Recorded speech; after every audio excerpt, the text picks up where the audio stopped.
The subcommittee will come to order. I ask unanimous consent that the chair be authorized to declare a recess at any time. Without objection, so ordered.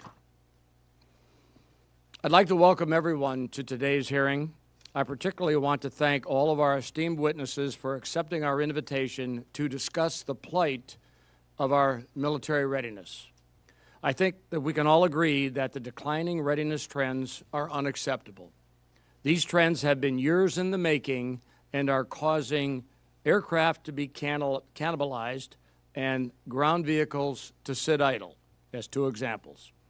While I look forward to our witnesses' thoughts, I would like to offer a few ideas as to what we in Congress need to do to make our military more lethal and effective in the near term. First of all, we need to do the hard work and focus on sustaining the existing fleet.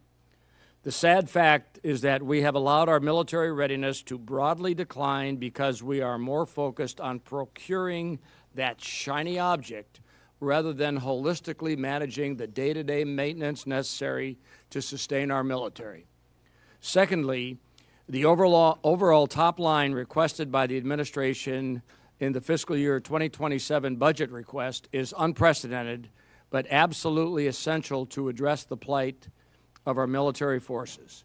For too long, our military has relied on legacy force structure that has not been maintained to the readiness levels required. One needs not look further than the Joint Strike Fighter program and the readiness levels provided by this exquisite platform. Cannibalizing our Joint Strike Fighter fleet because we have not provided the basic parts to support this superior platform is not a reasonable long-term solution to maintaining current readiness. This budget request, with the accompanying reconciliation supplement, will break this cannibalization cycle and put the Joint Strike Fighter on a sustainable path. Finally, we need to develop a modernization strategy that provides for our ability to maintain legacy assets through their expected service life. A stark example of this readiness crisis is the state of our amphibious fleet. The Marine Corps has long championed a naval strategy capable of accelerated national security response and has consistently advocated for the restoration of a 3.0 amphibious readiness group worldwide presence, a standard the Navy has to date failed to meet. Years of neglect, misplaced priorities, and open derision from certain Navy pundits have left less than half of our amphibious ships available for tasking. This is not a maintenance problem. It is a leadership problem. This subcommittee will hold the Navy accountable for restoring these ships to their expected service life. The Marine Corps should not have to implore its sister service for the platforms it needs to execute America's crisis response mission. In conclusion, I think any expanded force structure needs to be accompanied with a strategic focus on maintaining the existing forces through their expected service life. This approach is not only cost-effective, but more rapidly expands our readiness in the force posture realm to best meet our ongoing national security challenges. I thank our witnesses for being here today. I look forward to your testimony and to working together with my colleagues and all of you to address these challenges. And with that, I turn it over to my friend and the ranking member, Mr. Garamendi of California. Thank you, Mr. Chairman. Indeed, your opening statement covers the critical issues that are before us. But before I get into this and talking to our witnesses, I do want to acknowledge the men and women that have lost their life in epic Fury's war. Also want to acknowledge the extraordinary stress that is placed on the men and women of our military and in other areas as they deal with this war in Iran and the families that have to carry the burden. It's difficult for all of them, and we acknowledge their service. This is one of the most consequential hearings we have each year, and this year the stakes are especially high. We're convening today with service members that are actively engaged in the Middle East, with CENTCOM executing a maritime blockade of the Iranian ports. And I think we're into the 6th week of that war. Our forces have been stretched all across this globe, from SOUTHCOM to CENTCOM and to EURCOM, even as we prepare for the possibilities of a near-peer conflict in the Indo-Pacific region. Regardless of where any of us stand on the strategic decisions that brought us here today, we share the fundamental obligation of ensuring that our service members have the equipment, the training, and the infrastructure they need to succeed in their mission. Let me start with Epic Fury and our tanker force. We lost 6 airmen in the KC-135 crash that occurred over Iraq on March the 12th, and we mourn their loss, of course, and look to where we go from here. The fleet further sustained damages at Prince Sultan Air Base and in Israel, sustaining a fleet that is already under pressure. I have previously raised concerns about the air refueling capacity, especially given the ongoing delays with the KC-46 program. Earlier last month, one of our witnesses, the Vice Chief of Staff of the Air Force, stated that the Air Force would not contract any new KC-46s until the existing technical deficiencies are resolved. I'm encouraged to see that the Air Force has prioritized the resolution of the capability gaps over speed of acquisition, and I view this pause as an important opportunity to ensure that investments are made to date that translate into mission-ready, sustainable assets. I look forward to working with the Air Force on the deficiencies and make sure that they are addressed. Now, I also want to shift over to the Navy, some of which you covered, Mr. Chairman, in your opening remarks. Typically, for the last 6 months, while extensions have occurred during the time of crisis, the USS Ford is likely to enter the 11th month of deployment, a record-breaking commitment. The carrier, which was first deployed to EURCOM and then to SOUTHCOM and now back to CENTCOM, has dealt with mechanical issues, including sewage problems, toilets don't work, and then there was the fire in the laundry, all of which have caused extraordinary stress to the sailors and to the ongoing commitment that the Navy makes to, in this case, CENTCOM. I understand there's an ongoing investigation of the fire, and I'd like to make sure that we are kept abreast of the results of that. But there's more to it than that, and that is the sustainment of this platform itself. Extending this deployments like the Ford do not just strain the crew, they create maintenance backlogs that reverberate across the entire fleet, because it's not just that one ship, it is also the support vessels that are necessary. Thus, our options are limited for future contingencies, throwing career availability plans out of the balance, and while our force deployed base our needs of the COCOMs, I want to be very direct that we need transparency, accountability of the cascading effects that these extended deployments have on the maintenance schedules, on readiness, and on the quality of life, and on the retention. The same pressures that now confined to the are not confined to the carrier fleet. We talked, the chairman talked about the Marine Corps. I'll short this part of it, but there is a very serious problem with the Marines and their ability to meet the requirements that they have. Obviously, the ships that they need are not available, but they could be if they were properly maintained. And so we're going to drill down on that piece of it. I'll let this part of my testimony go for a moment because the chairman covered it in detail. We have many, many challenges ahead of us. Space Force, and in fact all of you, lost a significant portion of your civilian workforce due to personnel reductions. Without going in that in great detail, it is creating a problem, particularly since your budgets were significantly increased in the 25-26 period of time. And are those increases able to be carried out without the civilian force available to do the paperwork, the contracts, and the like. With regard to the Space Force, you are scheduled under the new budget proposal to double. How do you do that?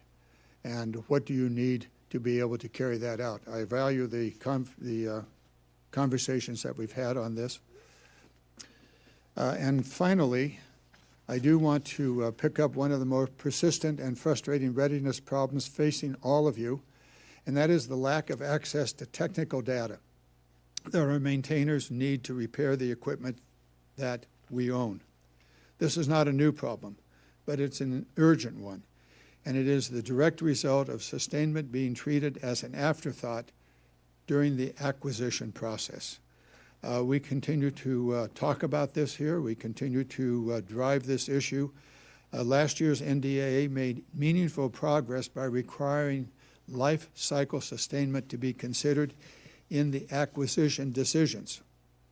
Now, why this hasn't been done over the last 40 years, I don't know. Maybe it's because this committee did not see it as a necessity. As the department works to implement these reforms, we'll be watching closely to see how they translate into real acquisition decisions. So let me be clear, we're going to monitor this, and if there are acquisition decisions being made without taking into account the life cycle, and I'm not talking about the cost only, I'm talking about all of the parts and pieces and necessary information necessary to sustain these platforms. However, this cannot be the only forward-looking fix. We must look back to our legacy and current platforms to determine how best to equip our maintainers with the technical packages needed to perform maintenance on the government-owned equipment and platforms. I know the Army has been moving forward on the right to repair, but apparently that has not translated into the necessary availability of the platforms themselves. I want to know more about your efforts from the Army, and for the rest of you, you should be listening if you haven't done it yourself. Maybe the Army can lead the way, as they like to say every fall. I want to thank each of our witnesses for being here. I look forward to your testimony and to working with all of you.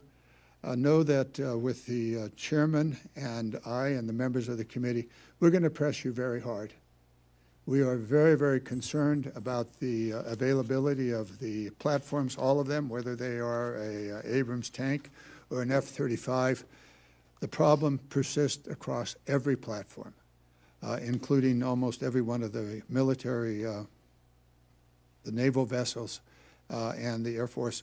With regard to the Space Force, you may be new to this, and we don't want you to develop what has become a persistent problem with the Department of Defense, and that is maintaining the equipment that we have. It does little good to have 300 ships, only 50% of them can go to sea.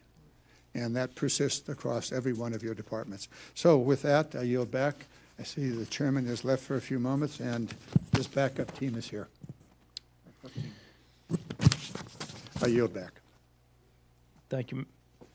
Thank you, Mr. Garamendi, for your 20 minutes of opening statements. Gentlemen, if you could keep your statements to about 5 minutes, we would appreciate it, so that we have time for questions and hopefully maybe even a second round. We'll start with General Leneve, and when you hit your 5 minutes, we'll just move on down the line. Today we have General Leneve, we have Admiral Kilby, General Lamontagne. Did I say that right? No, but Lamontagne. Lamontagne. Sorry about it. General Gehring and General Bratton. General Leneve, please.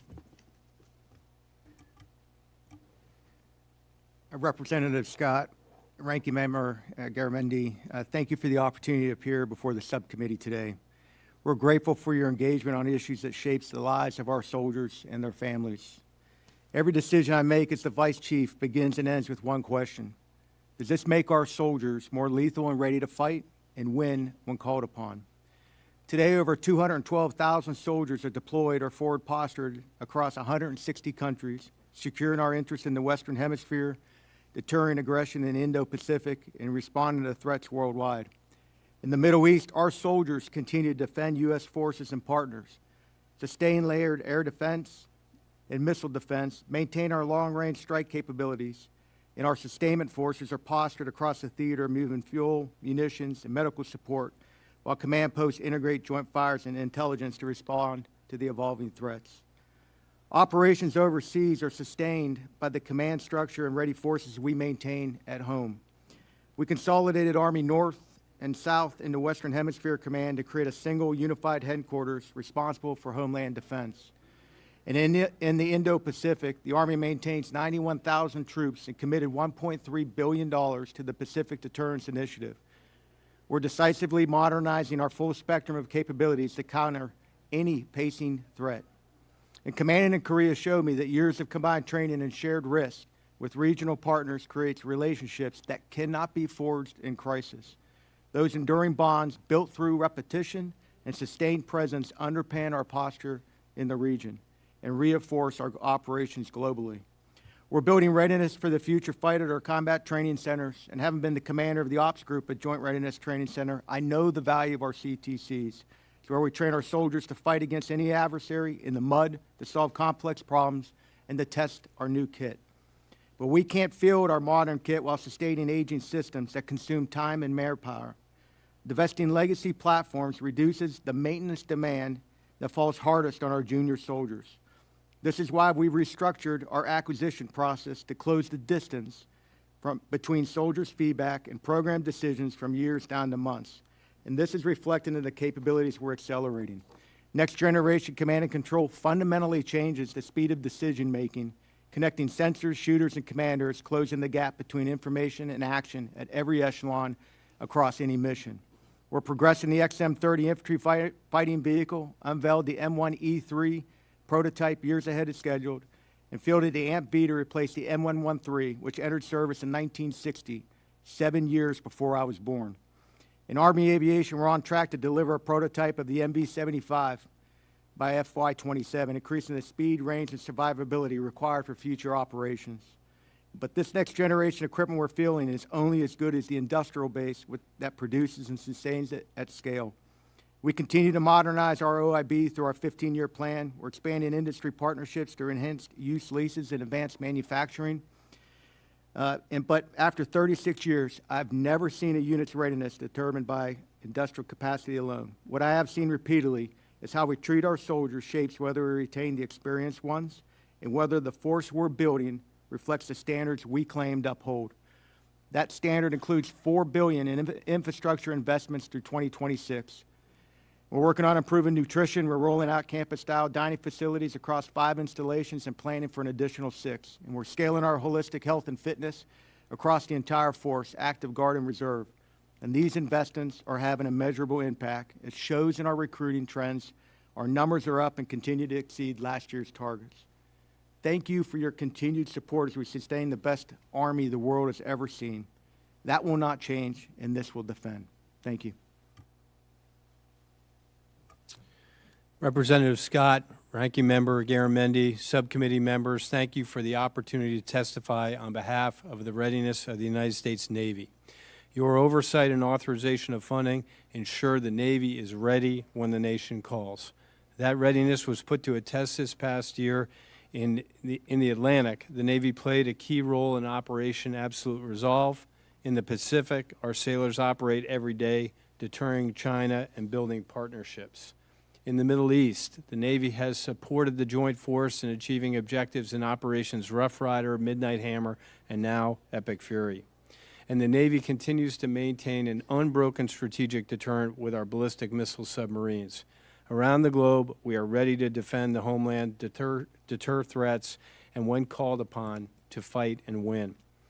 To ensure our sailors and platforms continue to meet the demands of today's rapidly evolving threats, we are thinking, acting, and operating differently. And this starts with the Navy's primary weapon system, our sailors. In the fiscal year 2025, we set a goal to enlist 40,600 sailors. We exceeded that goal and shipped 44,096 sailors to Recruit Training Command. I am confident we will meet our 2026 goal of 45,000 new recruits.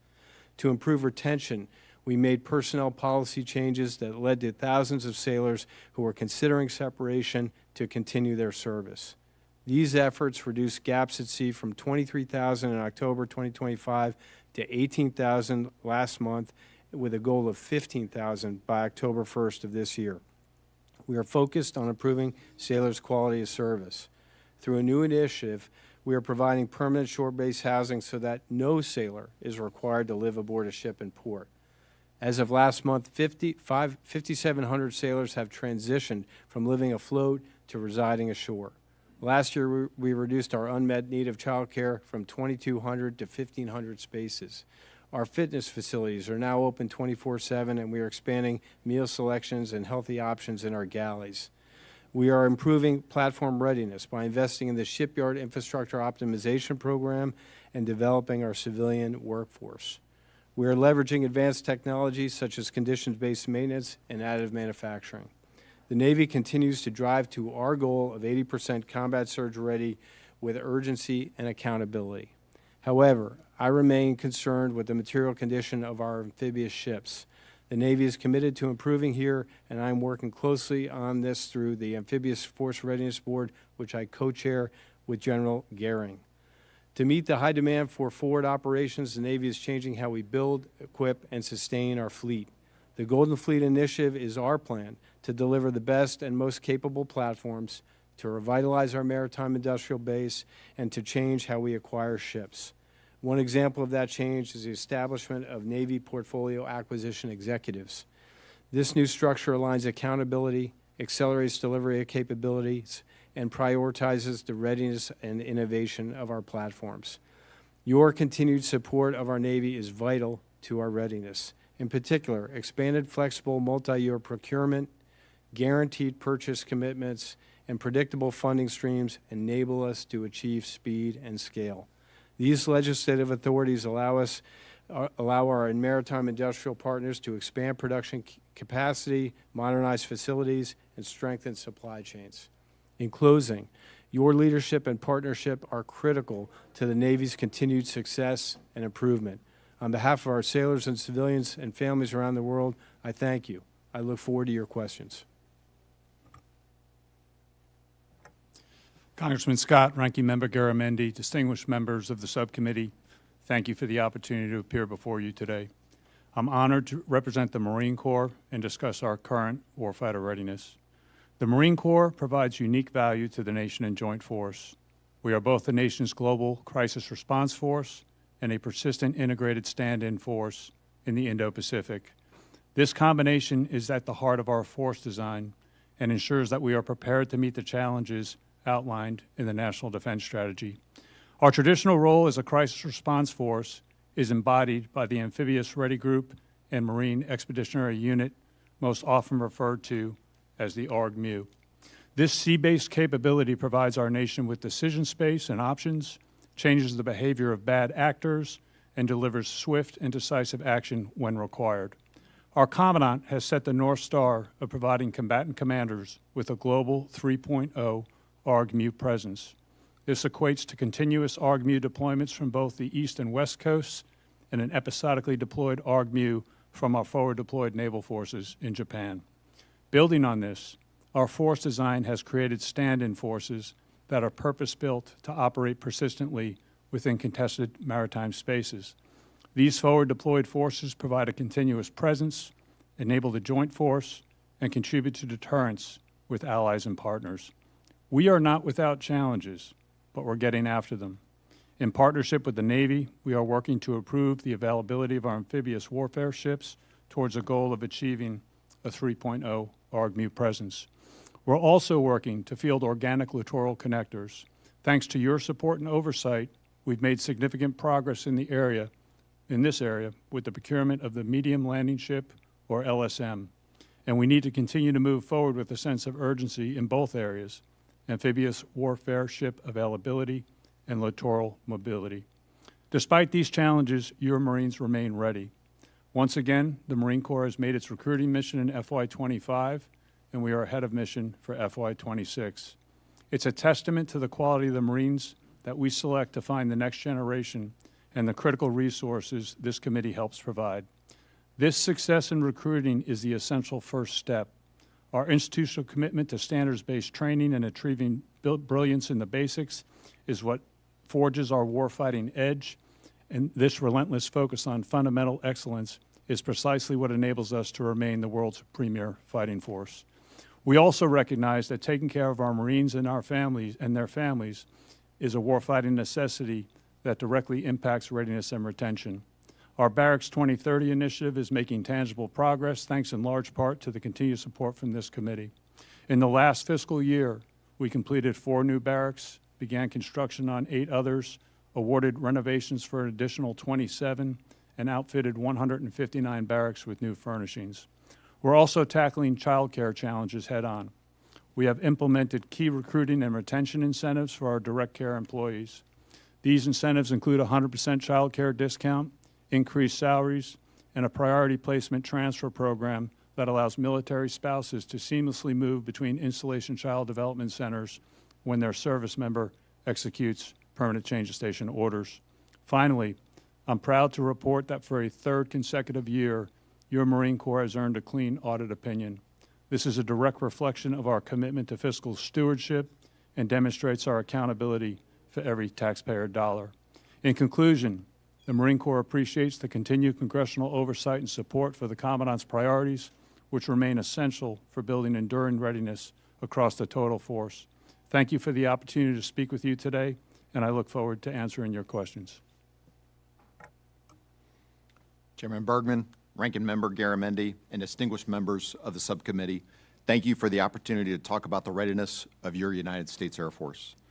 As General Wilsbach testified, the most important thing the Air Force does for the Joint Force and for the nation is to fly and fix aircraft so that we are ready to answer the nation's call.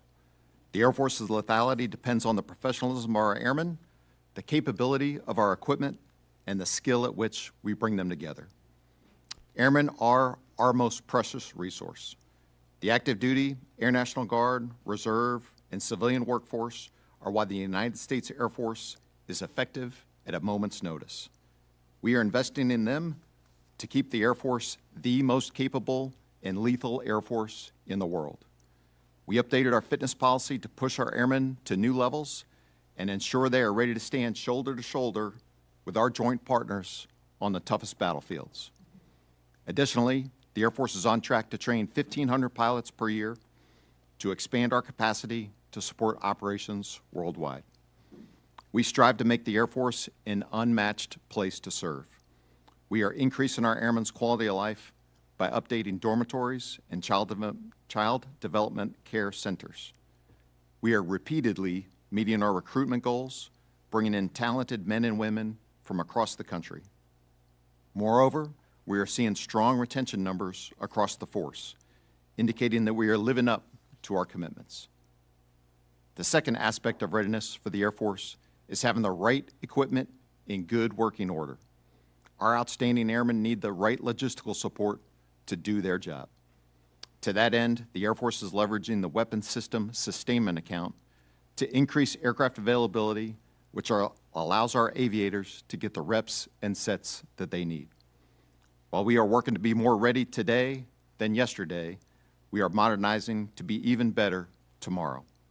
We are recapitalizing our ground-based strategic deterrent, fighter, bomber, and tanker aircraft, as well as the command and control architectures that coordinate the fight. We appreciate the acquisition reforms supported by this subcommittee that are allowing us to develop capabilities faster.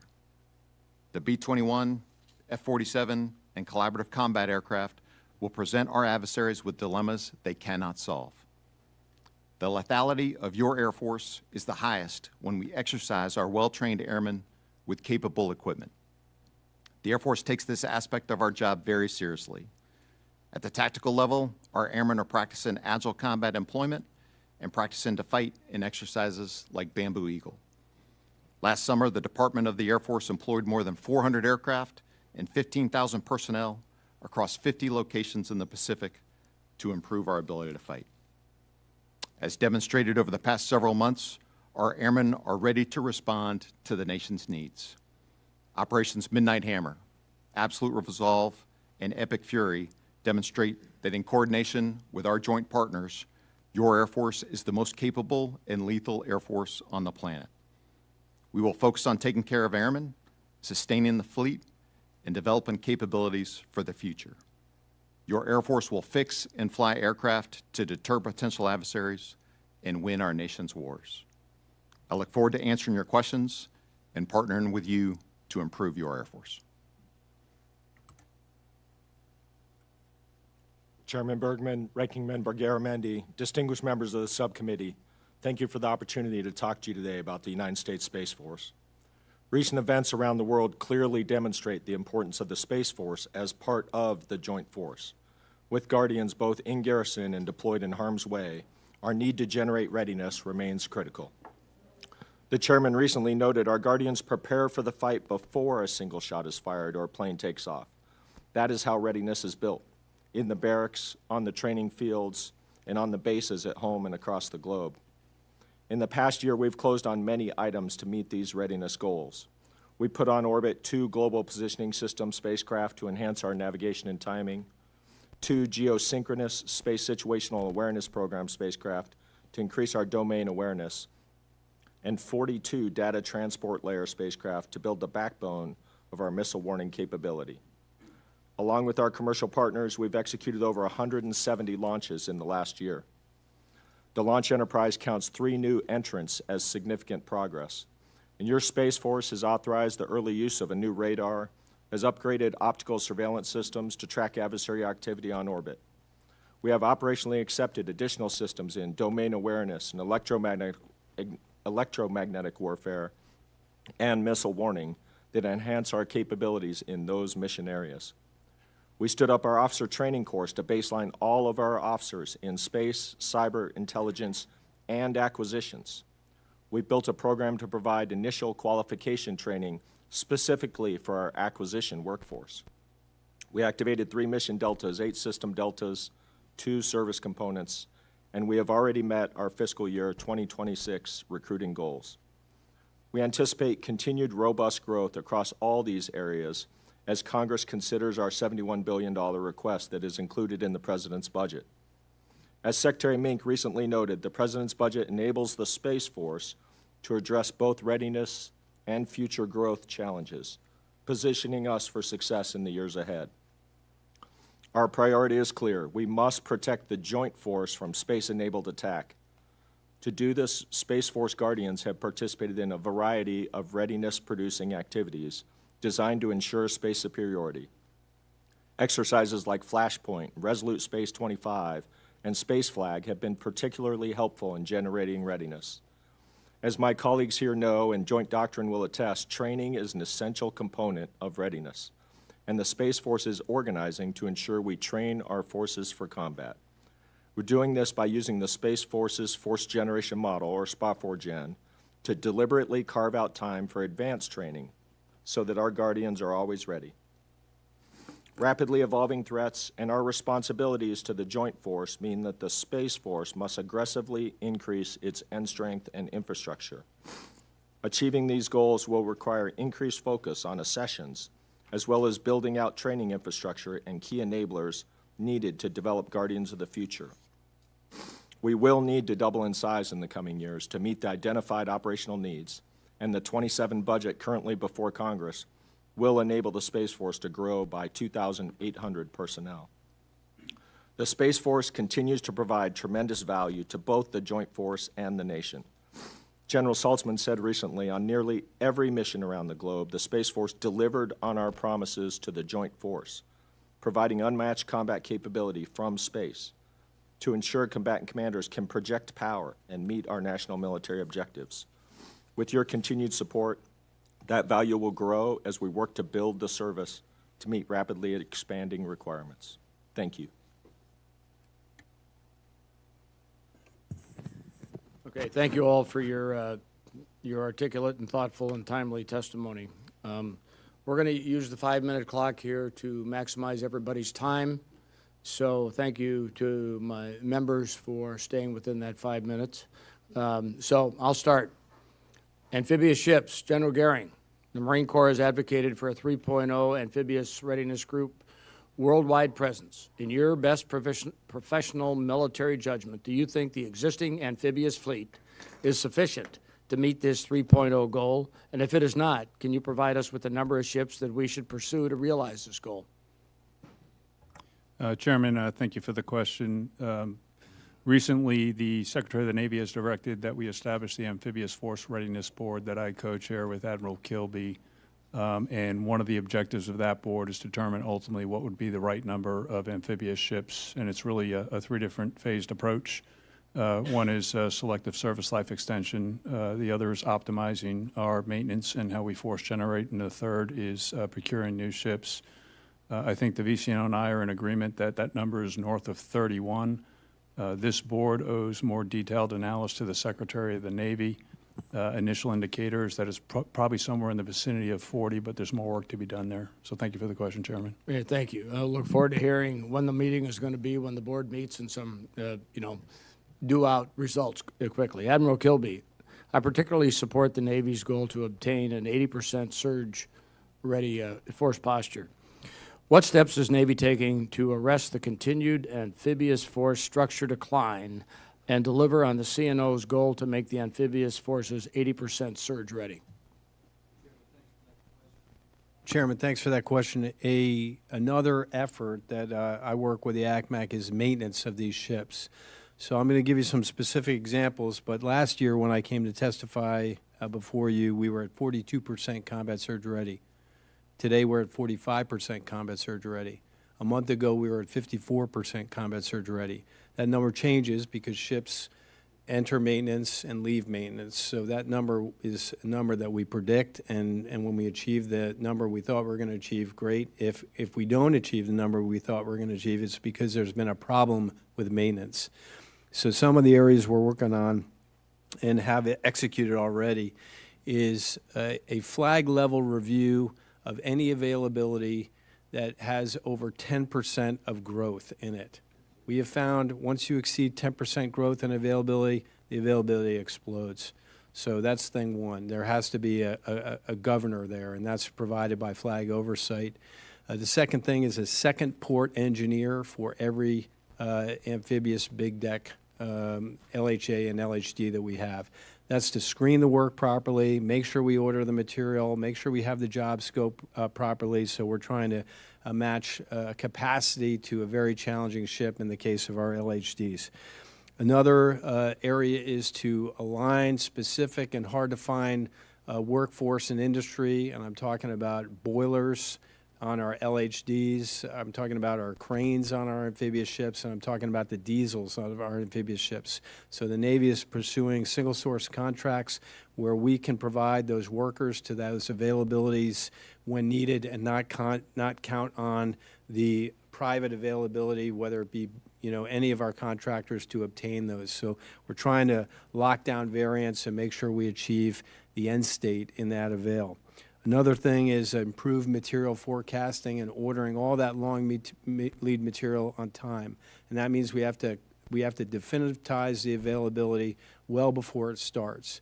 So right now we're up to 5 months. We'd like to get a year in advance to lock down the availability for our big deck amphibs. We're at a 17% life cycle health assessment for our LHD class. And if we can execute this year, I'm predicting we'll be up in the 60s because we'll have done the maintenance we need to make those ships sustainable and keep them around, as you said, for the entire service life. And finally, we've introduced a $15 million contract incentive fee for 2 ships, the Somerset and the America. That means you have to hit that date to get $15 million. No negotiation. So the contractor is incentivized to stay on schedule, and we're incentivized to help make sure we do that. Those are some of the things we're working hard, and I meet with the ACMAC and discuss our progress across the board for amphibious ships, sir. Okay, number one, my time is up, and I'm going to recognize Mr. Garamendi, but before I do that, just know we're going to do a second round of questions, so we don't get them all on the front end. So the bottom line is, Mr. Garamendi, you're recognized. Thank you, Mr. Chairman, and for the witnesses, thank you so much for your opening statements. There's much that was said and much more that needs to be said, Admiral Kirby, you were answering on the amphibs, the questions that are there. The same issues apply to all the other vessels. The reporting from the GAO and others is that significant progress has yet to be made across all of your ships and for the Army as well as for the Air Force.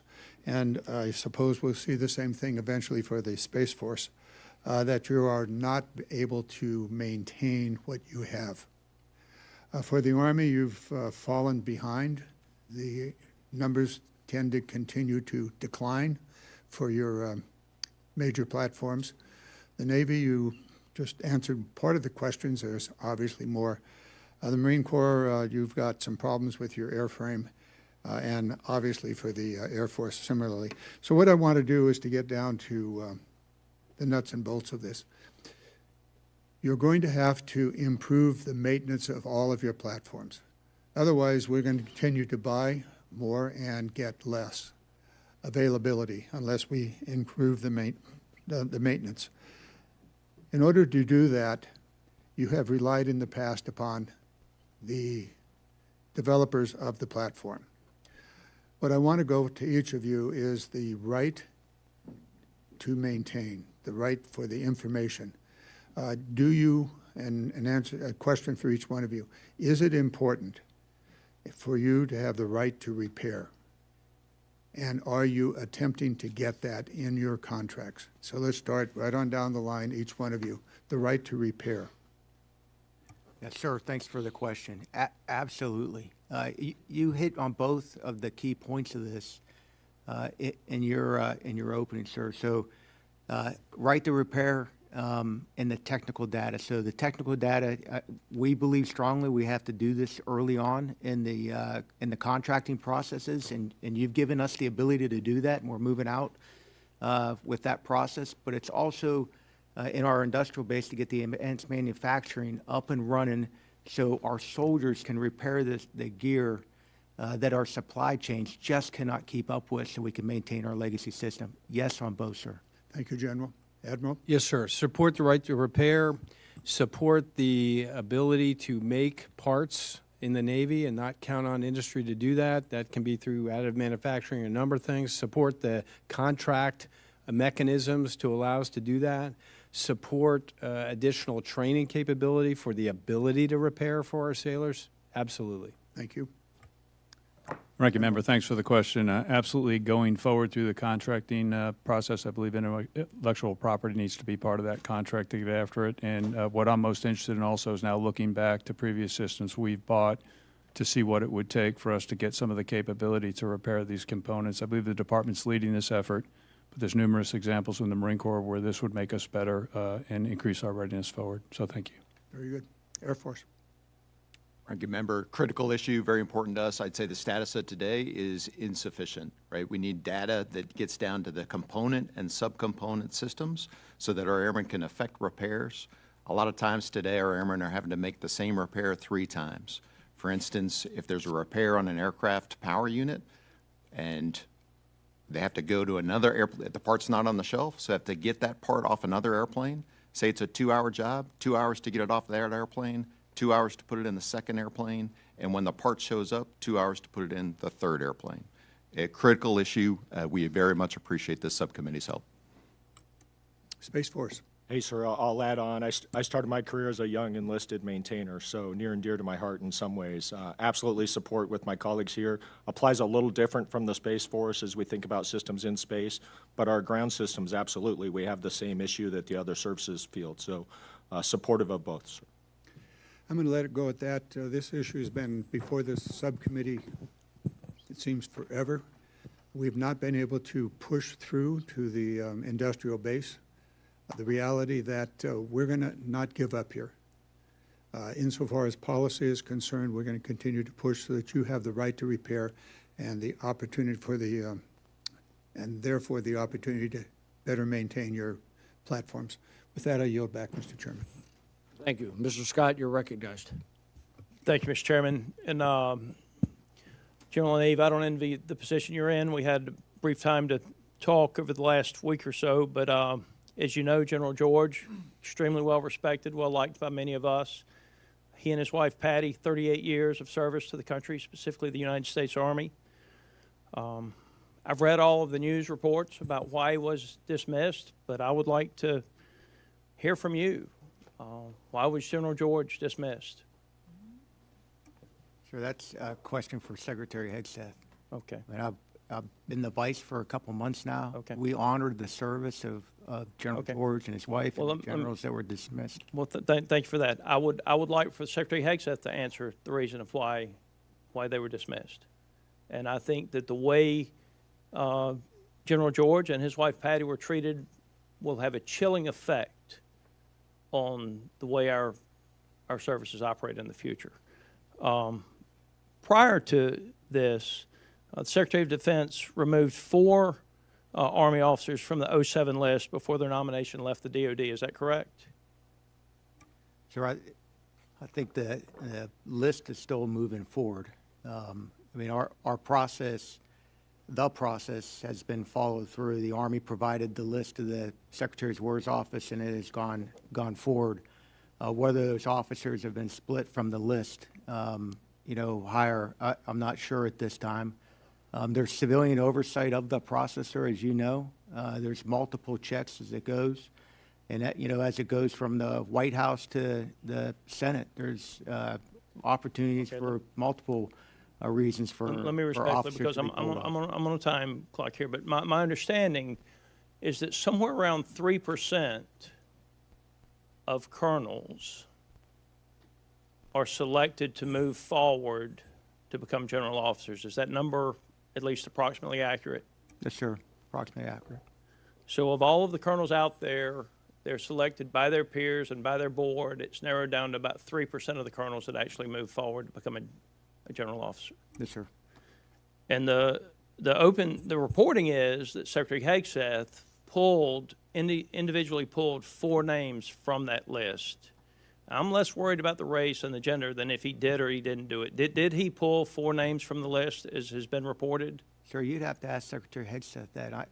Okay. I've been the Well, vice for a if I couple could, months. if I could get anybody over there to respond, I would ask him, and I appreciate that. But I will say this, but I would like to know why if those 4 names were removed from the list, I would like to know why they were removed from the list. There may be a legitimate reason. Let me get to why this is important. The military expects its officers to provide truthful and honest advice versus being yes men to their leadership chain. Is that correct, gentlemen? Would all of you generals agree with me with that statement? Yes, sir. Yes, sir. Yes, sir. Yes, sir.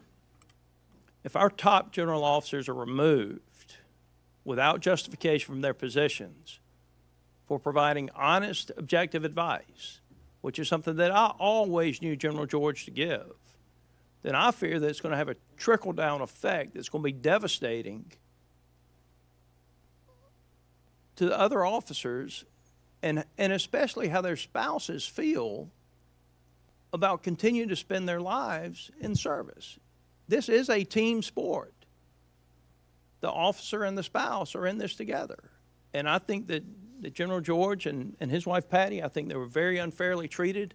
And I would appreciate if the Secretary of Defense would be forthcoming with whether or not 4 names were removed from the list. I'm less concerned about race and gender than I am why they were removed from the list, and if he has individually changed the way we're going to handle the promotion and the selection and promotion of our general officers in the military. I'll move to the Air Force real quick. I want to ask with regard to combat search and rescue, the A-10 general has provided that, has been a big part of that mission. What the Air Force plans to retire the A-10, unfortunately. What is the Air Force doing to prepare for combat search and rescue when the A-10 is retired? Congressman, it'll be a mix of platforms, just like it's been a mix of platforms in the past with HH-60s and overhead folks doing that coordination role that the A-10s have done very well over the years. And correct me if I'm wrong, but an HH-60 is a helicopter, correct? For the CSAR, yes. I thought you were talking about CSAR Vice CAS. Yes, sir.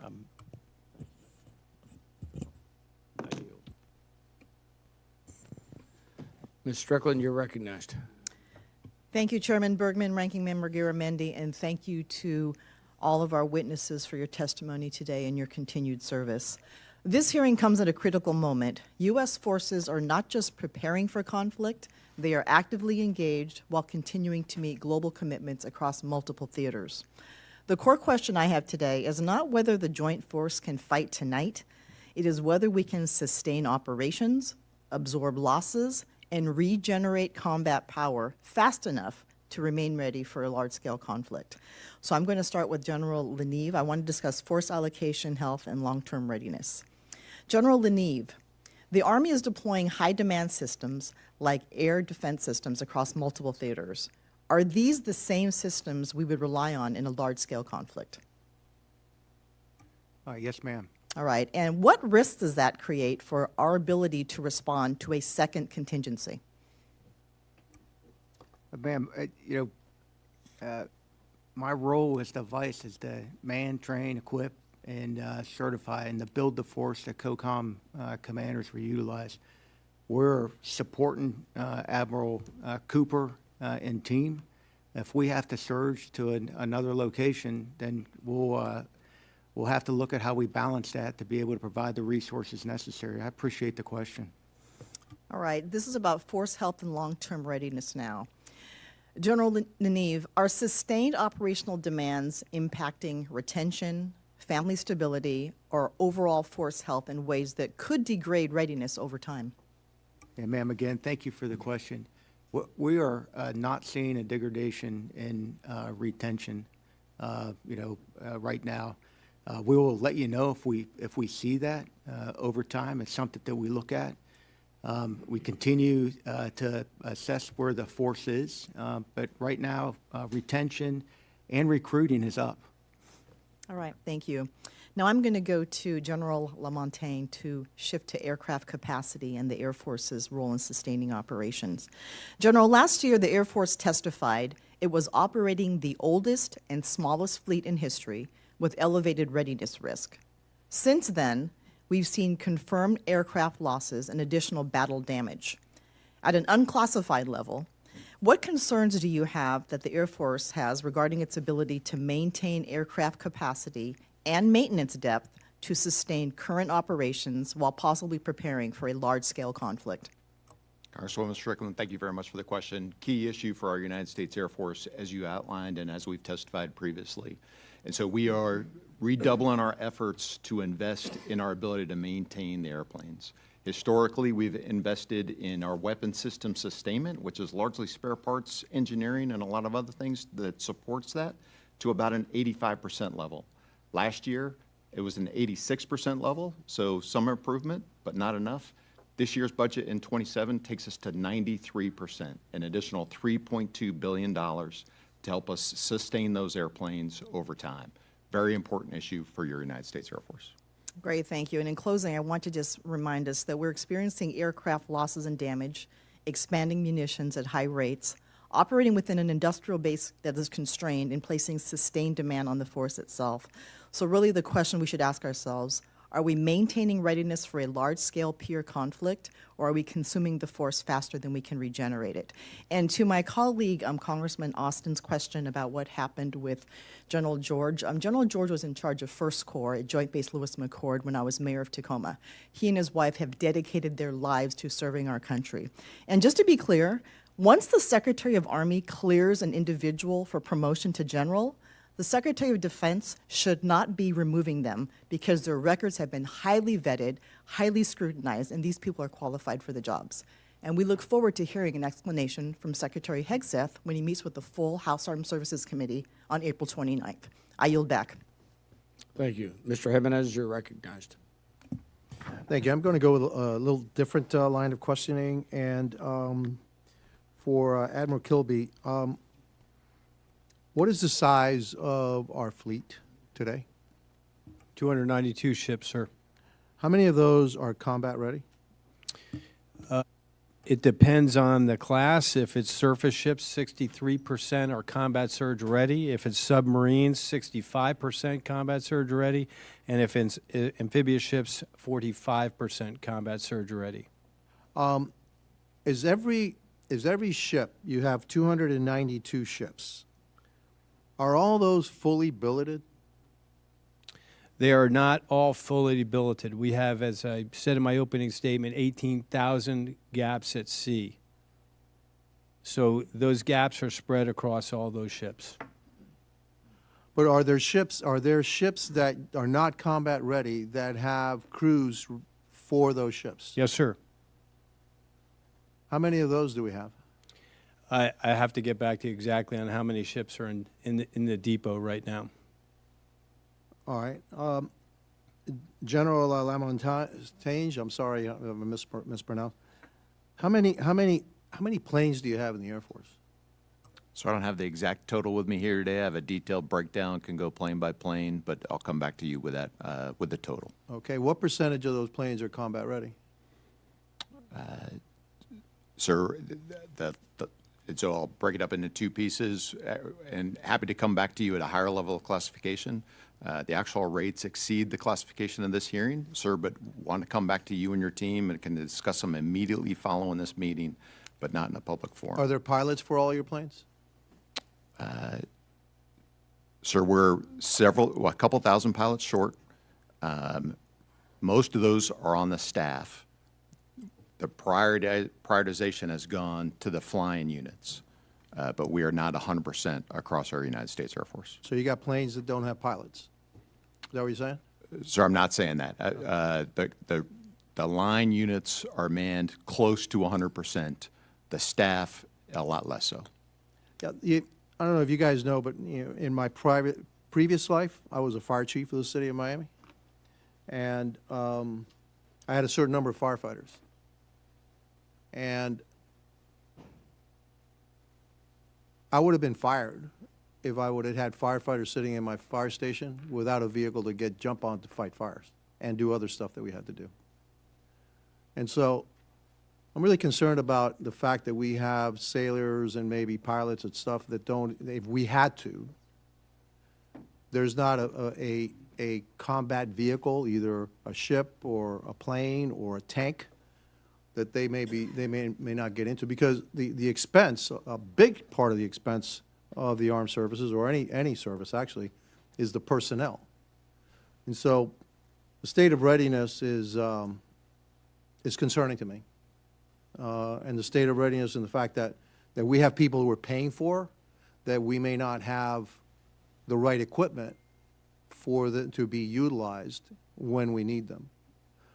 Some people here are they're saying that, our fighting men and women are stressed, et cetera. And I appreciate that, but that's what they signed up for. It's like somebody saying, gee, I'm really sorry you have to fight a fire. All right, well, that's what I signed up for. And gee, I had another fire, but gee, that's what I signed up for. All right? And so I expect our fighting men and women to be equipped, have the best equipment possible, but when the United States needs them, that they're actually able to fight. And the fact that our state of readiness, especially it looks like in the Navy, is so deficient is really alarming to me. And so I don't know what it is that we need to do in order to get that readiness up. Maybe a new way of doing things, but it's really concerning to me. General, again, have you looked at? I know we have an issue with tankers. Have you looked at commercial options for supplanting your tanker fleet? Congressman, there is a couple of commercial contracts, commercial carriers that are doing air refueling today that supplement the team, and that's funded by the user. And so, yes, sir, there are a couple of commercial companies providing air refueling services today. All right, fair enough, and my time is up, and I yield back. Thank you. Mr. Sorensen, you're recognized. Thank you, Mr. Chairman. Welcome to all of our witnesses who are joining us here today. I'd like to thank General Leneve, General Lamontagne, and General Bratton for taking the time to speak with me ahead of this hearing. I'm looking forward to continuing to work with all of you. The Rock Island Arsenal, the weather, and space are, as you all probably know, my favorite topics. But I did want to talk about a serious thing today. The Army is currently using management-directed reassignments to move thousands of civilian employees across functions and locations across the country.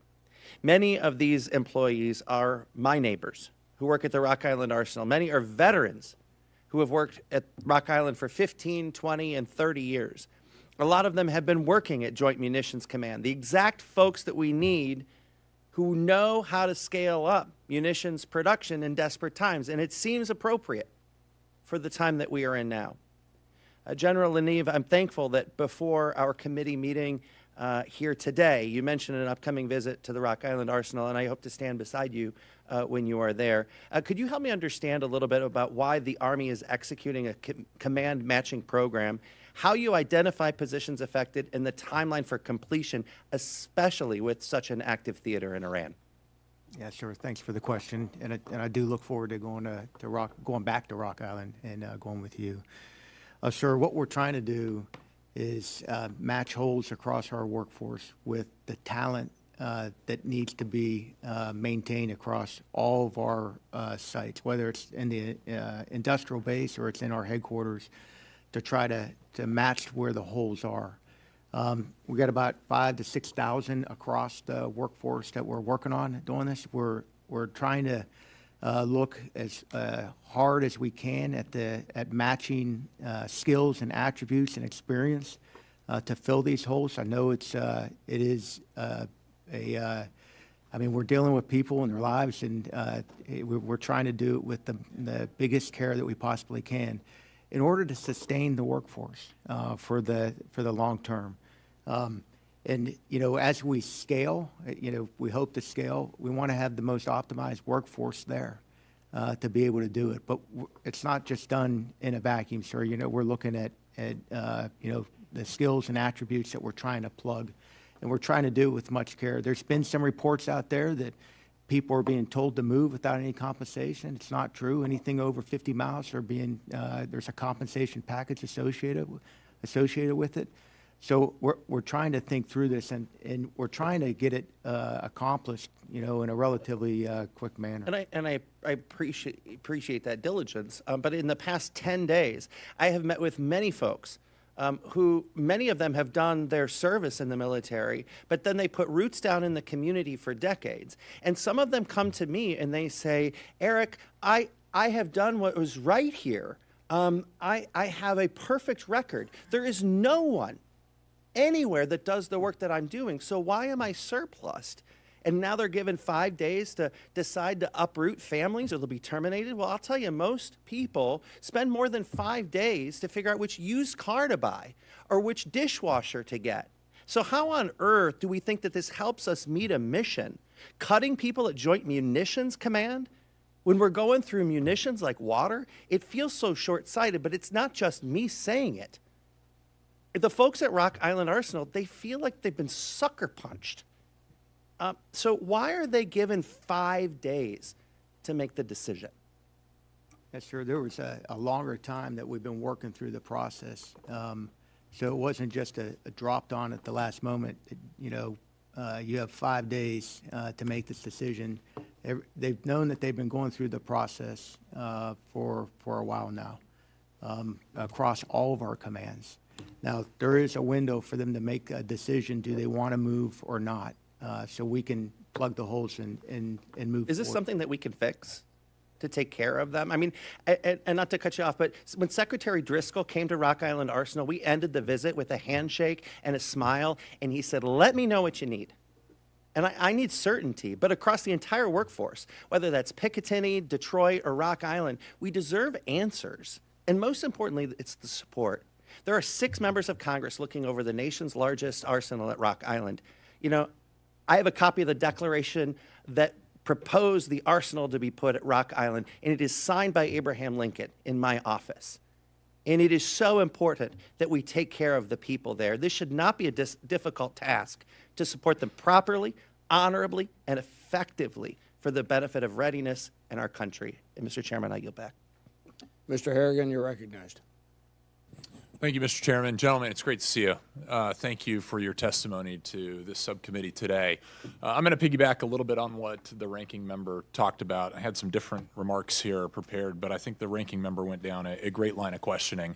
And I think it was very clear that every single one of you support right to repair. And the ranking member said that this committee has worked very hard to try to get right to repair. I want to make something really clear. We did get right to repair last year.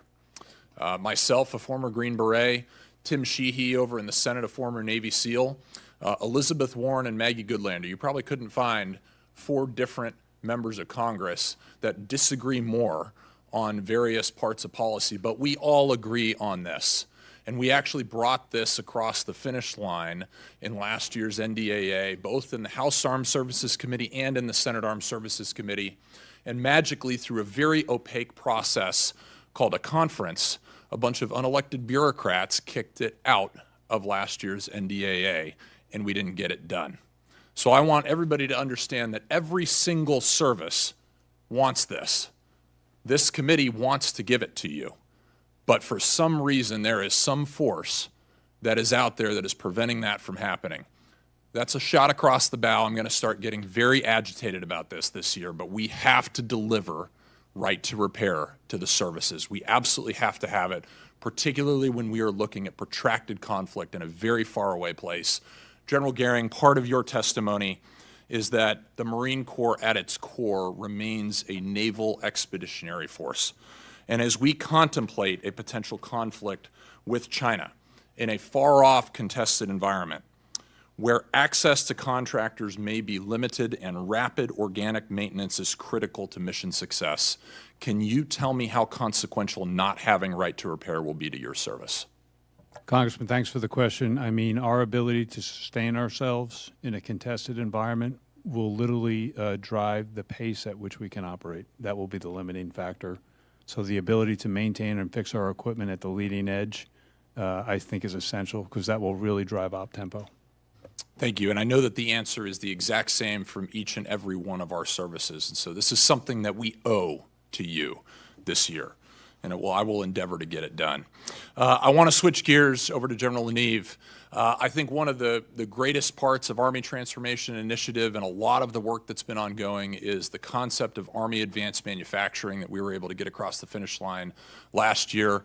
Went out and visited some of the ongoing work out in Texas at Red River Army Depot. Some incredible folks out there working at the cutting edge.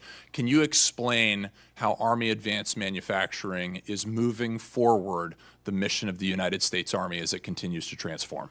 Yeah, sure. Thank you. Thank you for the question. It's not only there; it's also at Rock Island with the team there. I'm gonna use drones as an example, if I can. We have got to scale as fast as possible, making the parts and having this available for companies outside of our department to be able to use this to build the drones. But we have to be able to, we have to have this in our system, in our organic industrial base, to be able to scale when needed. And that's where we're lacking right now. So with the ability to do this inside our organic industrial base, it's allowing us to be able to produce at scale the components that we need to have a healthy ecosystem for just that one. That's just one example where we could go and scale across all of our bases to be able to execute this, all our organic and industrial bases to do this. It is critical. So it's the technical data, it's the right to repair, and it's the advanced manufacturing that we have in our depots, and that we have within our units as well to be able to produce parts. Thank you very much for that. Gentlemen, thanks again, and best of luck out there. Thanks for coming in today. And Chairman, I yield back the remainder of my time. Thank you. Ms. Elfreth, you're recognized.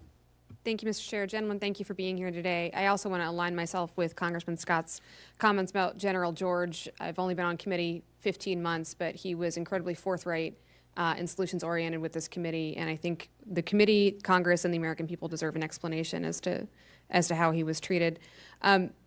General Goering, thank you for taking the time yesterday to come by the office. I really appreciate that conversation. Admiral Kilby, I want to commend you both for the Amphibious Force Readiness Board that you put together. I think it's a long overdue. I hope we can acknowledge that, but responsible response to an acute, frankly, failure for too many years. But to have it elevated to the vice level and have regular monthly meetings and deliverables, I think is really healthy. But I'd like to ask you both, choose your own adventure. When you're back in front of the subcommittee this time next year, what progress would you like to report on, and what standard should we be holding you to this time next year? Well, let me start, and I'll turn it over to my partner. I'd like to be in a much better position on maintenance. I'd like to tell you that we're going to do this $15 million incentive because it works, and it's worked for the past 6 ships. I'd like to tell you that the second port engineer has resulted in the following improvement process for us. I'd like to tell you that we're going to expand our OEM contracts to certain gear because it's proved so successful for boilers, cranes, and diesel engines. So to me, we've got to run that a little bit to achieve what we think we're going to achieve. But I do believe we'll be able to say that next year. Congresswoman, thanks for the question, and thank you for taking the time yesterday for the office call. I think both Admiral Kilby and I, through this AFRB process, owe the Secretary of the Navy a plan on what it's going to take to get there. And I believe when that plan is approved, that's what we should be held accountable to. So thank you. I appreciate that. It's my understanding you might have a little more meat on that bone by late summertime, so I would appreciate perhaps sharing that with the subcommittee when appropriate. I don't think the chairman would object to that at all. I hope not. I'm going to move on. General Lamontagne, on April 13th, 2 days ago, my office was made aware of a pretty massive jet fuel leak at Joint Base Andrews. The state and the Air Force have confirmed that a total of 32,000 gallons of jet fuel leaked into the system. This leak went directly into Piscataway Creek, which flows into the Potomac River, which then flows into the Chesapeake Bay, and affects what happens with Admiral Kilby and General Goering at the United States Naval Academy. So really important issue we're talking about here. I know that when we talk about every installation, you all prioritize relationships with communities, trust, relationships and honesty with our regulators in local and state government. Yet state regulators were not notified when the fueling system failed a safety test on December 11th, 2025. It's my understanding that the leak detection system failed every month from January to March, leading to the leak in early April. We tend to focus a lot of our questions in these subcommittee hearings on the urgent issues within our districts, within our state, but I offer this question, General, in the spirit of trying to fix this so it doesn't happen in other communities and other critical waterways across this country. What actions were taken in December when the safety test failed? Yes, ma'am. Very important issue. We take accountability for this, and we failed to meet our high standards as teammates in the community and to take care of the environment in this issue. A couple points of clarification, if I may. So in December and January, there were a couple of valves that failed, but we don't think the leak happened until March. Okay. We should have reported those faulty valves, no doubt about it. But we have an accurate accounting of the fuel level that is in the tanks at the end of January, at the end of February. We do that reporting every month, and it was within norms. So, below 1%, which accounts for the fuel expanding and contracting with temperature changes. And so the responsibility is within 2 hours of having a leak, which was detected on the 23rd, the team reported it to the Environmental Protection Agency and the Maryland Department of the Environment to be good stewards and to get on it as fast as possible. I want to clarify if the spill has been contained and how we define contained. Does that mean that it is separated from any potential leak within a waterway, or does that mean that we have some outstanding to-dos and that a good storm is going to exacerbate this problem and that jet fuel will leak further into the creek and the river and the bay? Yes, ma'am. I'd like to close the loop with you directly with this at the time and place of your convenience. Happy to do it now as well.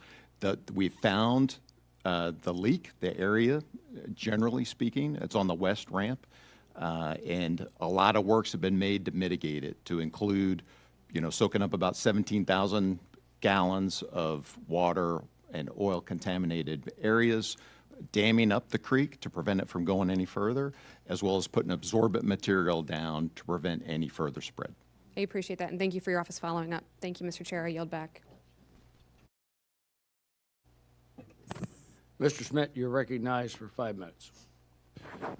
Thank you, Mr. Chairman, and I want to thank all of our witnesses for being here today. I'm grateful for the conversations leading up to this and for your time and for your leadership. General, I'd like to have a conversation about the Air Force and in particular about refueling. I mean, the KC-135 is a remarkable airplane, and like a classic car, it just kind of keeps on going as long as you take care of it, but it is old. They're, what, 60, 70-year-old airframes. We had a policy discussion that's been ongoing for years about what the next generation ought to look like, and as a step either toward that or until that, depending on your point of view, we've got the KC-46s online, and we've had trouble with them, and you all have paused them, and then we've started them, and then I'm not quite sure. We're on at least yellow light right now, I suppose. You know, we talk a lot about, particularly outside of this room, we talk a lot about our extraordinary air capabilities to find, reach, and do what needs to be done with the target, but you can't do that if you don't have the gas to get there, to stay there, and to get home safely. So I'd just like to get your sense, big picture, before we get down any further. Where are we in terms of adequate tanker capacity, and do you have concerns about the age of the fleet and what I perceive at least to be a fairly clouded path forward in terms of replacement or next generation? Yes, sir. I think we've had concerns about the age of the fleet for quite some time, thus the KC-46. And just to clarify a couple of points on the KC-46, so we will not start the new contract until those Cat 1 deficiencies have been resolved. So that contract extension probably happened in about 28. Everything will be fixed up before then. That's our commitment to try and drive that forward. On sort of a next generation tanker, we have taken a look at analysis of alternatives that finished up last December. Take a look at, you know, what kind of capacity we need, what kind of range, speed, and survivability we need. Since then, we put out a couple of requests for information to industry to get clarity on some of those systems that may help us be more survivable in more contested environments.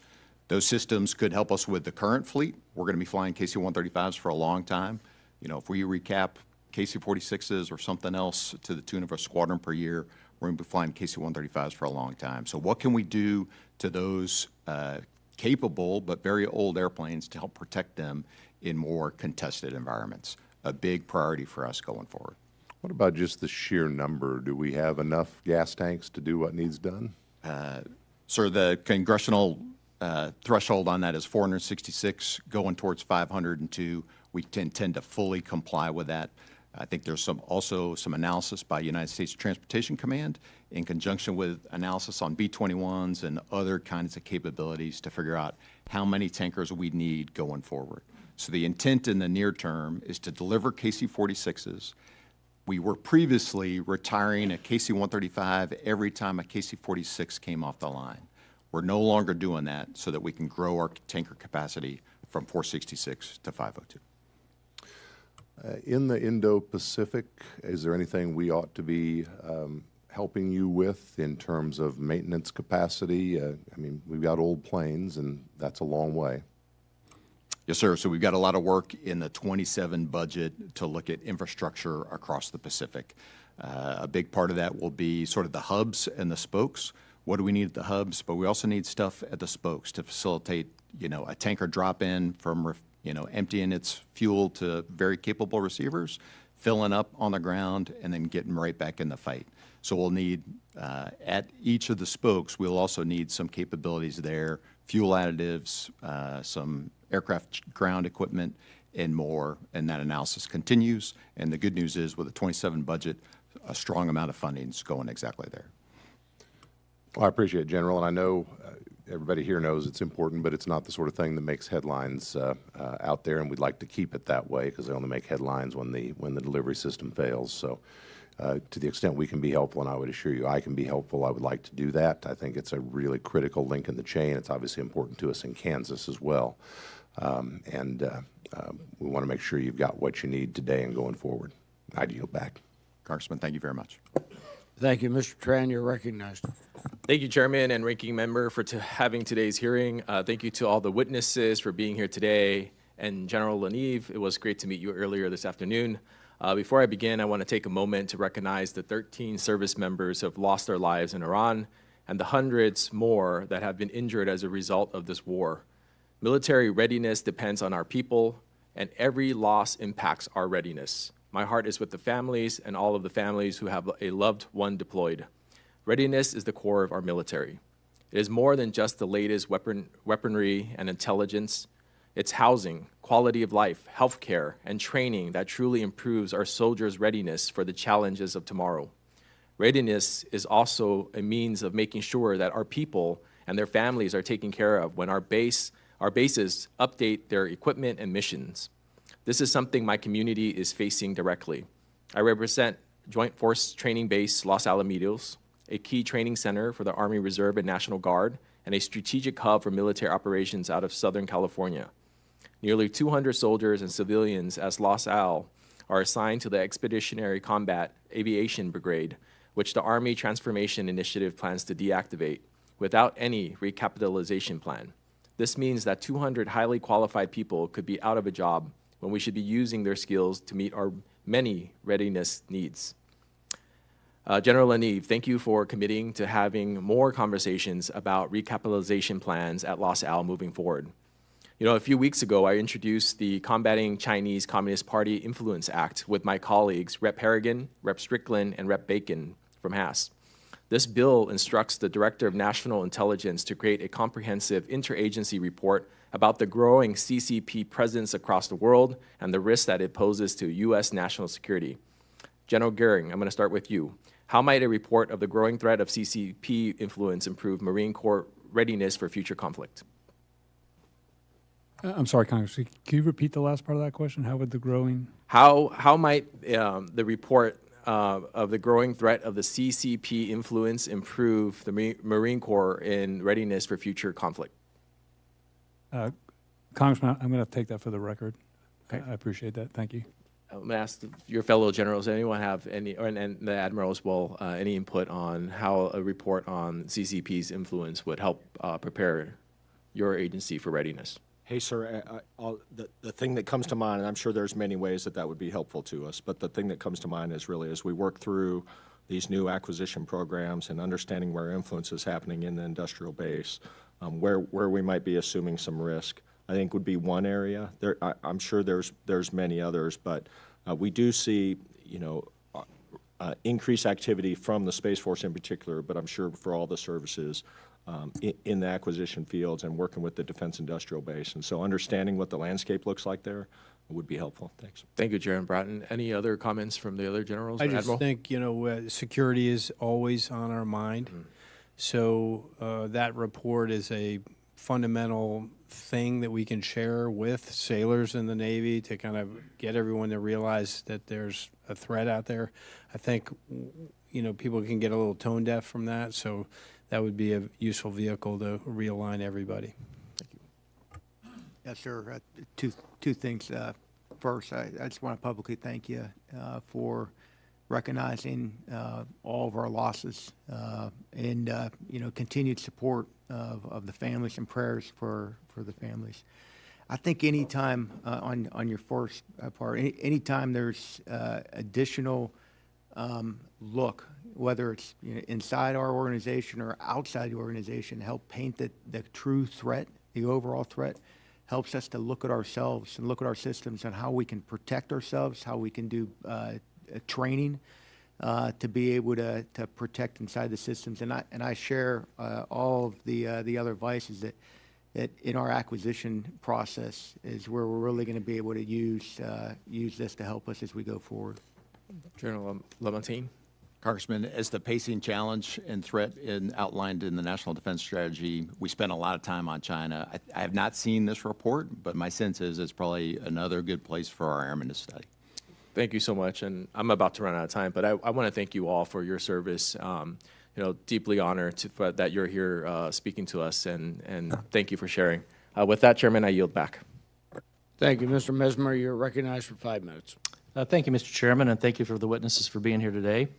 Admiral Kilby, we talk a lot about the munitions stockpile challenges, but I'm also concerned with the potential SPY-6 radar fielding delay. What are we doing now to keep the fleet from taking a readiness hit as it relies longer on the SPY-1? Hey, sir, your Crane Indian is super helpful for us here. We are underway to establish a depot as well as engaging industry to help redouble their efforts here. I'm not satisfied with the amount of no bid parts that are returned on the spy radar, so we're in heavy engagement, and Crane is helping us there. But I just think we need to really look forward to 2060. What's it going to take to maintain this radar until 2060? And notwithstanding all the work that's happened in the last, I would say, 2 years in the Red Sea, in the Gulf of Oman, in the Eastern Med, where our ships have performed, and that spy radar, as you know, is critical to close the fire control loop, whether I'm countering a ballistic missile or an anti-ship cruise missile. It is the reason that ship exists. So we have to look at this from a fulsome perspective. And I also think we should look at it clear-eyed from a battlefield spare perspective. If we have a ship, and God forbid we take damage, we've got some spare arrays in a warehouse that we can bring that ship back to line quickly, because we can't generate that out of the organic system now. Okay, do you have the, do your depots have the capacity, the parts, the technical data, the rate to keep those radars combat credible? I think we need to work on that. We need to do more in all those areas, sir. Okay, tacking on to the ranking member and Rep. Harrigan's comments, do your depots such as Crane in my district have the technical data and the right repair rights that they need to do that work efficiently? Again, I think it falls across the board that we can do better there. So I look forward to right to repair. And I made the comment about ability to repair. Mm-hmm. So one of the things we're doing in the Navy is returning to eye-level maintenance. That's intermediate-level maintenance. We walked away from that 20 years. We put it in our packages for our maintenance availabilities for contractors. We're going to pull it back, and we're going to man up depots at our fleet concentration centers where sailors can do hull mechanical electrical work as well as combat systems work. So I think that's part of that, sir. Okay, thank you. If the organic depots are still working around incomplete data or proprietary repair restrictions, isn't that a bigger readiness problem now that the SPY-6 delays are extending the life of SPY-1? Yes, it is, sir. Okay, thank you. General Gerling, I'd like to discuss the JLTV readiness issue. How many JLTVs are expected to be part of the Marine fleet? And can you highlight the importance of this vehicle to the Marines' ground mobility strategy? Congressman, thanks for the question. The Marine Corps remains fully committed to the JLTV program. It not only provides maneuver, but it also provides tactical level C2 and fires. So we remain committed to an AAO of 12,500 vehicles and 4,000 trailers. We currently need to put under contract about another 5,000 vehicles and 2,000 trailers to meet that AAO. And going forward, based on program stability as a joint program, areas we're interested in understanding is impacts on unit cost, life cycle sustainment, and program management, but we remain fully committed to the JLTV. Okay. What policy actions would best support the readiness of the Marine JLTV fleet? Congressman, as a joint program, this is something that I need to continue to investigate with our joint partners that are part of that program. And if there are any policy issues in the future that would help that along, we'll come back to you. Okay. Should the Army still house the program manager office for the JLTVs, or would the Marines be a better landing spot for that? Congressman, currently the Marine Corps is not outfitted from a personnel perspective, manpower, engineering, contracting to manage a joint program, so we're currently not structured for it, sir. Got it. Thank you. Admiral, in your testimony, you described the maritime rejuvenation as a whole of government and a whole of the nation effort from a fleet readiness perspective. What does that mean for expanding repair throughout and beyond traditional coastal yard base? Hey, sir, I think we want our whole maritime industrial base. It is part of the Golden Fleet Initiative, not just new ships and existing ships, but the industrial base that supports them. So having other non-traditional vendors that can create modules or other parts for ships, we're all about, and I think we welcome them as long as they can meet the standard and deliver it and cut down on our delays to build and deliver our ships. Okay. Any consideration of places like the Ohio River Valley? Yes, sir. Absolutely. Okay. Very good. I'll yield back. Mr. DeLuzio, you're recognized. Thank you, Mr. Chairman, and welcome the witnesses. General Neve, I'll start with you, fellow Pittsburgher, if I've got my notes right. Okay, welcome. Sure. The Pirates are in first place. We get the draft next week. The Pens are in the playoffs. Things are looking up for us. Right, I tell everybody right now, Steelers in first place. We have some work to do in the offseason. All right, I have a Pittsburgh and Western Pennsylvania issue, General, to start with. As you know, Pittsburgh is home to A12C. It's the Army's Artificial Intelligence Integration Center. My understanding, though, the President's budget has zeroed out this funding line, and I'm curious what that means for A12C, its presence in Pittsburgh. Where is the Army going here?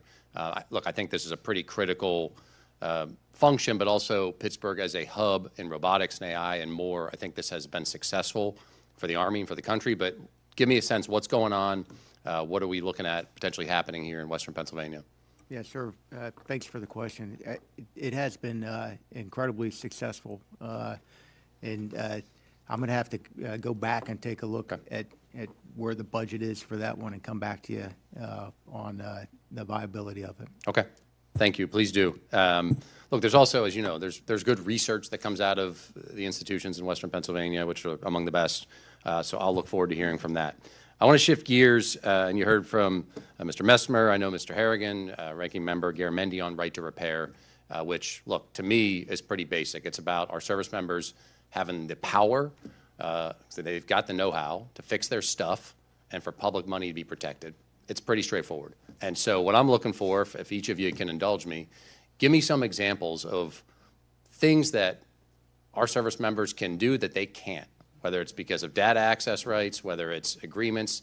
Give me some examples, because I know I'm not alone in wanting to help you get that fixed, protect public money, give our troops the ability to fix stuff.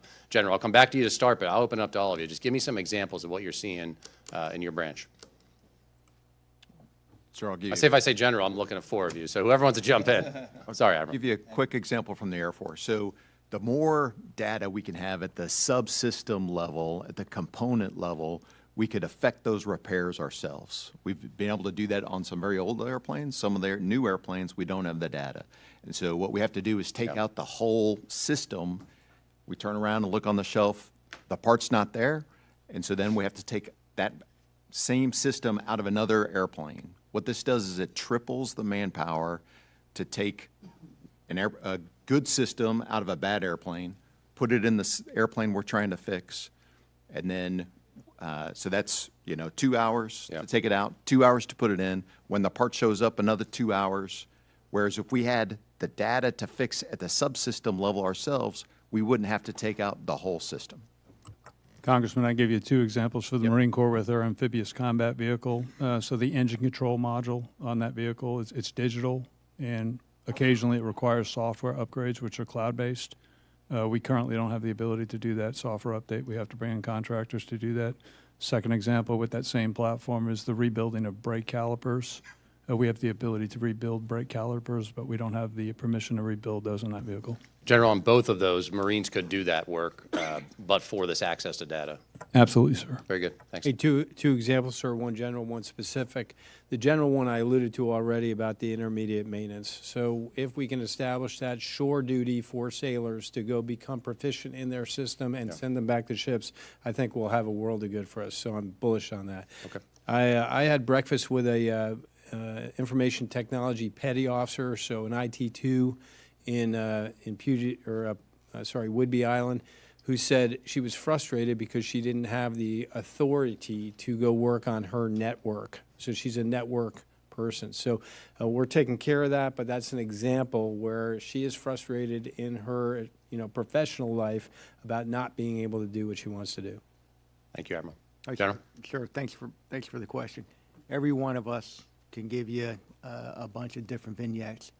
In every one of our services, we have young Americans that can do this. Yeah. If we just give them the capability to do it. And I'll throw one out because there's a savings associated with this too.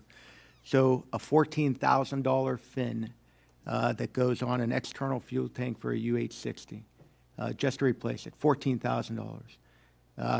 Our team re-engineered, reverse engineered it, 3D printed it. It cost $3,000 to do it, 78% cheaper.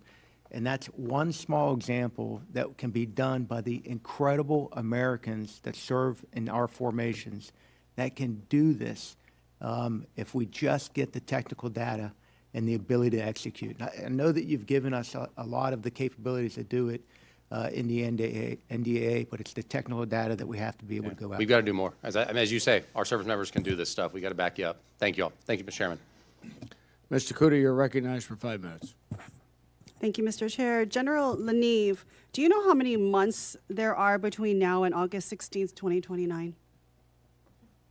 I'd have to do the math real fast. Okay, I'll help you with the math. Thank It's you. 40 months. That's 3 years and 4 months. And that's when the leases expire at Pohakaloa.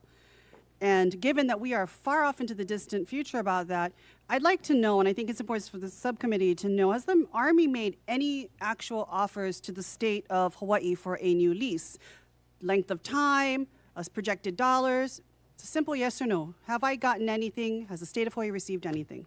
I know that the negotiations are going back and forth, but I'm not sure from the team forward where they are right now.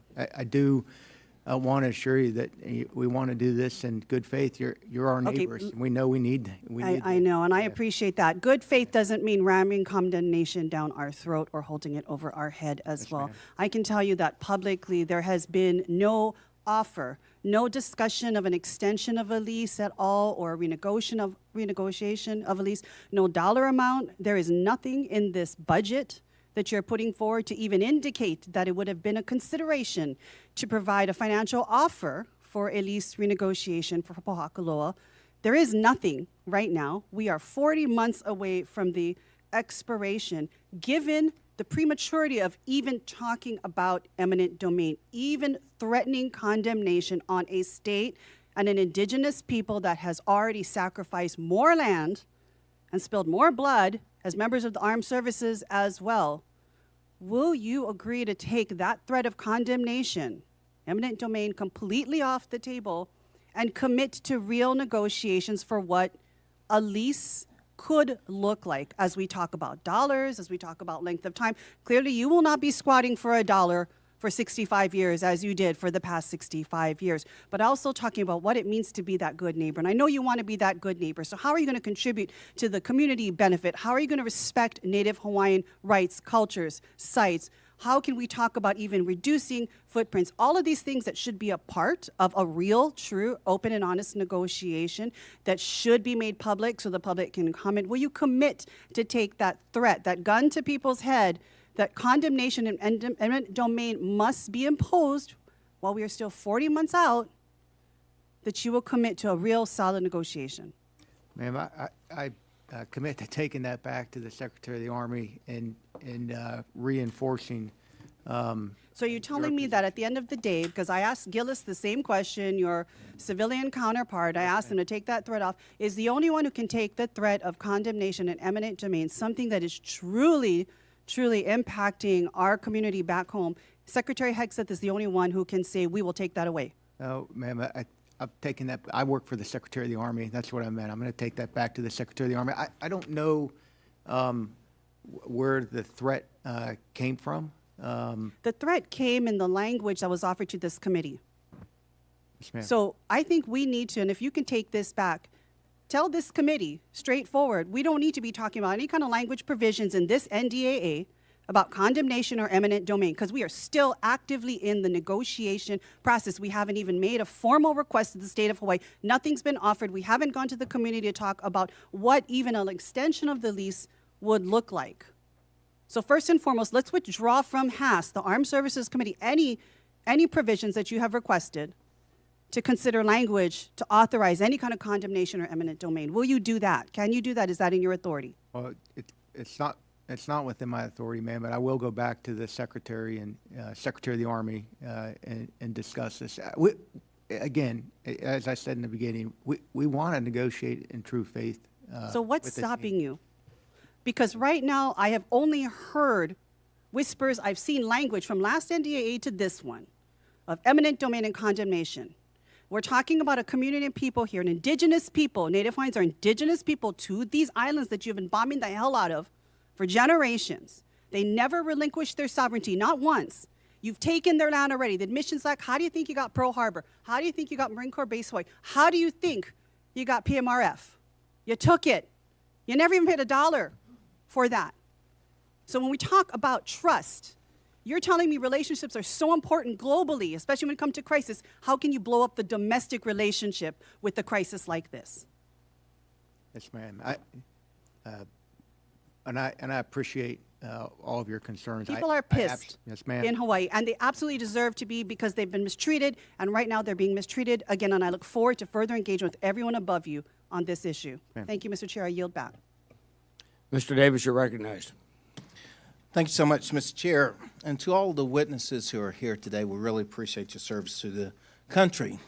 This past Friday, I had a chance of going to Marine Corps Air Station Cherry Point, North Carolina, in the eastern part of our state. And General Guerin, I just want to let you know that it was truly a pleasure to get there to reconnect with the base leaders. Please convey, if you would, my deep appreciation for all the great work that's taking place there. 24/7 air operations, the airfield staying busy. Was there to see the work with the tower and so much that's going on the ground. The installation earned a distinction as the Marine Corps Air Station of the Year.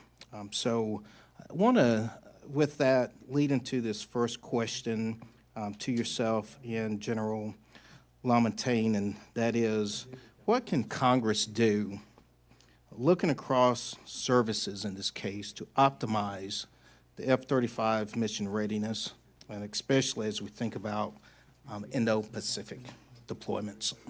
Congressman, thanks for the question, and thank you for taking the time to visit our Marines at Cherry Point. The F-35 is the most capable strike fighter aircraft in the world, and I think we're showing that right now overseas. I think the biggest degrader for the F-35 right now is spares. It's spares, posture, and repairables. And the reason I'm convinced this is the case is because when we deploy an aircraft and it gets priority for parts, it's meeting and or exceeding our readiness goals. So I know it is maintainable. It really comes down to spares, posture. And sir, I think you'll see a big commitment towards that in the PB-27 submission. Super. Thank you. Congressman, thank you. Very important issue. Thank you also for the conversation a couple of days ago. I agree with General Guerin. It really is spare parts is a huge part of this. The Air Force has not prioritized this enough over the last several years. So we have basically invested about 85% in our weapons system sustainment account. In 26, we raised that to 86%, previously 85%, this year 86%. In 27, going to 93%. We've got to prioritize this ourselves, and that's exactly what we're doing. Also working through the F-35 Joint Program Office in accordance with that rule set and the global sustainment system reset to try and get those rates where they need to be in the 2030 timeframe. Yeah. And let me say, too, thank you so much for the call. We covered a lot of ground in a short period of time. And also, I really appreciate you raising the topic on F-15s at Seymour. So thank you. It means a lot. Admiral Kilby, what are the most critical gaps we face, in your opinion, with respect to naval weapon systems, and how do those interface with Marine Corps land, sea, hybrid vehicle operations? Well, a significant gap we've seen in the last 2 years is the ability to counter UAS aircraft cheaply and effectively. So 2 years ago, we were using very expensive missiles to do that in the Red Sea. And now we've come back with weapons like APKWS and other things. So we've got to really have a rechargeable magazine, a laser, directed energy, high-power microwave, something that could attrite that threat. So I think that's a gap for us. We need to backfill that as quickly as possible so we can reserve our most capable munitions for our most capable threats. Yeah. And let me ask, as a continuation, how can Congress help when we talk about accelerating shipbuilding, that pipeline? I have tremendous interest, especially when we look at the capacity in Virginia, and we have about 1,100 or so North Carolinians who are relying upon work and going to the shipyard. Well, there's a couple things we're trying to do to make our maintenance. The biggest thing for us is to get our ships out of maintenance on time and not have days of maintenance delay. So a couple ways to do that: shrink the package size, and it makes it more digestible and more likely that we can complete it on time. I also think, so helping those workers that work, come from North Carolina and work in the Hampton Roads area and our private shipyards that maintain our ships in Hampton Roads, that's part of that. Another part is being able to build modules outside. Let me do something. I have 10 seconds left, and we can definitely follow back Yes, sir. up, and I I'll follow up with appreciate you. that. But I would like to say in closing here, I'm General Naviv. Have a son, Fort Benning right now, infantry. Week 5, OSET, so look forward to Family Day, and I just want to thank you for all the work that's happened, the recruiters, everything that's taken place, and we really appreciate what's taking place at Fort Benning. Thank Just you, wanted to sir. say Thanks that. for your service. And then I don't want to leave space out. We have a mission specialist that we're so proud of that just got back, and we've had great conversations about space, so I do look forward to continuing to make sure we do everything to maintain a steady readiness posture. And thank you so much, Mr. Chair. Yield back. Okay, we're going to, if anyone who wants to participate in a second round of questioning, I think unless, Mr. Schmidt, do you have any desire to ask more questions? Okay, Don? Okay, so it'll just be Mr. Garamendi and I will do the 5-minute clock one more time. I've just got a couple of quick questions here. And General Nave, as to the plight of the Army's ground vehicles, Army reduced the number of overhauls from 1,285 in fiscal year 2015 to just 12 overhauls in fiscal year 2024. What steps is the Army pursuing to arrest the overall decline in ground vehicle mission capability rates, and is an expanded overhaul workload in the organic industrial base part of this solution? It absolutely is, sir. In the industrial base, we have to do it. We're also, we have a great AMC commander that's doing, a pinpoint a look at organizations, especially our ABCT fleet, that will get out and take a look at their OR rate and surge on them to try to get them up to a higher rate. This is a concern across all of our fleets, sir. Whether it's aviation or our track fleets or our wheeled fleets. Some of it has to do with the supply chain. Some of it has to do with the ability to be able to make our own parts to repair it. We just stood up a task force to take a hard look at the aviation readiness with myself and the under, taking this one on. We're going to have to do the same thing with our ground fleet to be able to get the readiness up. Now, there are organizations out there that are doing great. We just had a brigade that came out of NTC that came back to home station with an incredibly high readiness rate that they were able to work on while they were in the box there. So we know that there's work to be done, and we are committed to getting after it. But you're absolutely correct. Overhaul inside the industrial base is one of the ways. Thank you. Finally, General Bratton. The Space Force relies on civilian experts for over 1/3 of its force, particularly within the acquisition community, which this is crucial to the speed to scale initiatives this committee prioritizes. However, in 2025 and 2026, the service faced nearly 14% reductions in civilian staff. How has the Space Force been able to maintain operational readiness with these reductions? Hey, sir, thanks for the question. We lost about 350 civilians out of our acquisition workforce in 2025, and so we have the authorities now in place to rehire and hire beyond that number. And so right now we're getting after bringing back the civilian workforce. But in the meantime, we've also reprioritized our military assignment process in support of acquisition reform to make sure we have the acquirers in place as you consider the 27 budget, and we'll see where that goes, but that we got the workforce in place to be able to execute both the 26 program and then future programs as we go. So we're building on the military side and bringing back the civilian workforce, sir.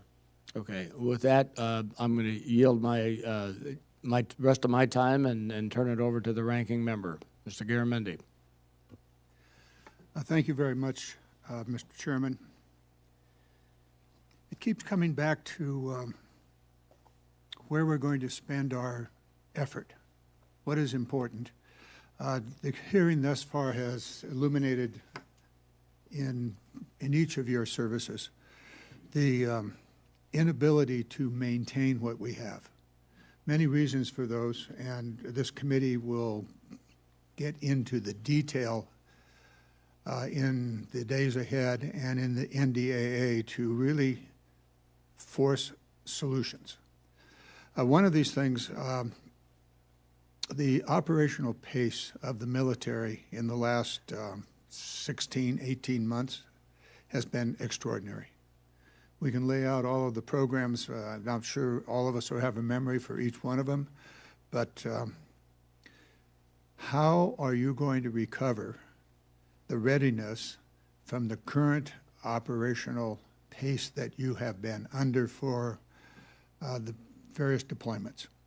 The Middle East, 2 or 3, and of course the Iran war, Venezuela, on and on. Ships at sea. So let's go down through this. The Army, you've been talking about this, and I'll skip you. The Navy issue. You've got some real readiness questions that are out there because of the operational pace. What are you going to do about it? We have a model. I wish Representative Jimenez had stayed around, because we have a 1/3, 1/3, 1/3 model. And what that means is 1/3 of our ships is generally in maintenance, 1/3 of our ships is getting ready to deploy in training and certification, and 1/3 is deployed. So that model exists. What we have to do is not perturb the model unnecessarily. So that means we have to get done those phases in the time allotted, or I create a pile jam, as you indicated in your opening statement. So recovering that means we've got to do, like, let's take the Ford, 6-month PIA. That's what she's supposed to get. I didn't plan to do this fire damage repair in that PIA. That's ongoing conversations I'm having now with Admiral Downey to make sure we can execute that in that time frame to allow that 1/3, 1/3 model to exist. So we've got to have a discipline to go execute that. And we certainly have to do work, and the Deputy Secretary of War is working hard at munitions acceleration, because we're using a lot of munitions, as you know. So the ability to kind of build back, make a long-term investment where a company is willing to facilitize because they realize that they have a long-term contract, and increase productivity beyond what we had. Those are a couple things that come to mind. Very good. Other comments? Ranking Member, thanks for the question. So any force we deploy forward, man, organized, trained, equipped, certified, ready to go, and they deploy. And upon their return, there's a requirement to reset that force, just as part of our force generation cycle. And so long as we're able to maintain the deployment to dwell ratios for the time it takes to reset that force, we're in a good spot and in a good position. And currently, we're maintaining those ratios with the force. So this is just indicative of the force generation process. Takes into account the current deployment into the Middle East that's going on? For the current sea-based deployment, sir? Yes. Yeah, that force was scheduled to deploy. They deployed, and they ended up where they are today based on an allocation decision. But they were already certified and worked up and deployed. Air Force? Ranking Member, great question. Similar to my counterparts, we'll need to work through the reset of those forces as they come back from the deployment. Also, I'll add spares, a really important topic and an important issue. I outlined how we've previously invested 85%, this year 86%, next year 93%. That was before the conflict.